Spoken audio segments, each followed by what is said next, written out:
will together fight কৰিম সবে হাতত দা ধৰি খেলিব লাগিব এই বিজেপি কিতাপ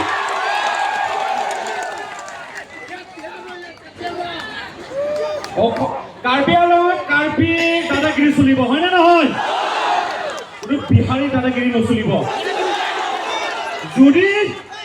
দাদাগিৰি চলিব বিচাৰে আপোনালোকৰ বিহাৰত গৈ দাদাগিৰি দেখুৱাওক কিন্তু কাৰ্বি আংলঙত নহয় বিভিন্ন ধৰণৰ মানুহ আমাক চিনি নোপোৱা আমাক সন্মান কৰিব নজনা মানুহ আহি আজি আমাৰ এই আশে পাশে আজি বহিবলৈ ধৰিছে আৰু বিভিন্ন ধৰণৰ আমাক অত্যাচাৰ চলায় হয়নে নহয় আমিতো মানি থাকিম নেকি আমি সহ্য কৰিম নেকি আমি কি কৰিব লাগিব যুদ্ধ কৰিব লাগিব আমি আৰ্মি হ'ব লাগিব একজন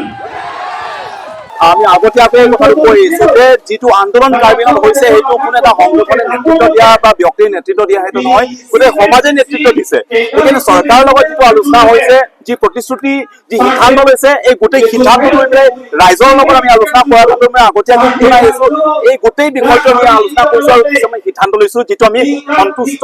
নোহোৱা সিদ্ধান্তখিনি কৰবাত হয় কৰবাত কাৰ্যকৰী কৰা হৈছে কৰবাত কৰা দেখিছো কৰবাত উচ্ছেদ কৰা দেখিছো কিন্তু বহুখিনি বাকী হৈ থকা আমি দেখিছো যদিও উচ্ছেদ কৰা আৰু অসম চৰকাৰৰ পৰা এটা ত্ৰিপাক্ষিক এটা বৈঠকৰ কাৰণে তেওঁলোকে কৈছিলে কিন্তু এই ত্ৰিপাক্ষিক বৈঠকটো তেওঁলোকে পিছুৱাই থকা যেন আমি দেখিছো এইটো বিষয়টোক লৈ পেলাই যিটো ৰাইজে বা ৰাইজৰ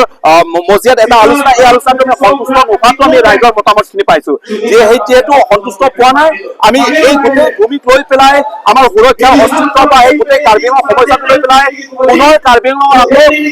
এটা আন্দোলনখিনি আৰম্ভ হ'ব গৈ আছে আমাৰ ফালৰ পৰা আছিলে যে ইয়াৰ গোটেই ইণ্ডিজিনিয়াছ মানুহখিনি একত্ৰিত হোৱাটো আমি আগতে আহিছোঁ আহি মেলি পেলাই মিটিং কৰিছোঁ আৰু বেচিকেলি মানে লিনচন ৰংফাৰ একদম মানে এটা ব্ৰড মাইণ্ডেড আৰু মেচিয়ৰ্ড ল'ৰা হয় আৰু ডাইনামিক ল'ৰা আৰু তেওঁৰ যিখিনি চিন্তা সেই চিন্তাখিনি আচলতে সকলোখিনি মানুহক এক কৰিবৰ কাৰণে সুবিধা হৈছে এতিয়া প্ৰতিটো কমিউনিটিৰ নিজৰ নিজৰ গ্ৰিভেঞ্চেছ আছে এতিয়া বড়োসকলে ST ষ্টেটাছ বিচাৰি আছে বা ইয়াত অসমীয়া ভাষী যিখিনি মানুহ আছে তেওঁলোকৰ বহুতখিনি বিষয়ত ডিপ্ৰাইভ হৈ আছে তেওঁলোকৰ বহুতখিনি কথা আছে এই গোটেইবিলাক যেতিয়া মুখামুখিকৈ বহি আলোচনা কৰিছে মুকলিকৈ তাৰপিছত চবেই ফ্ৰী হৈ গৈছে আৰু ইউনাইটেডলি এটা এফৰ্ট দিবৰ কাৰণে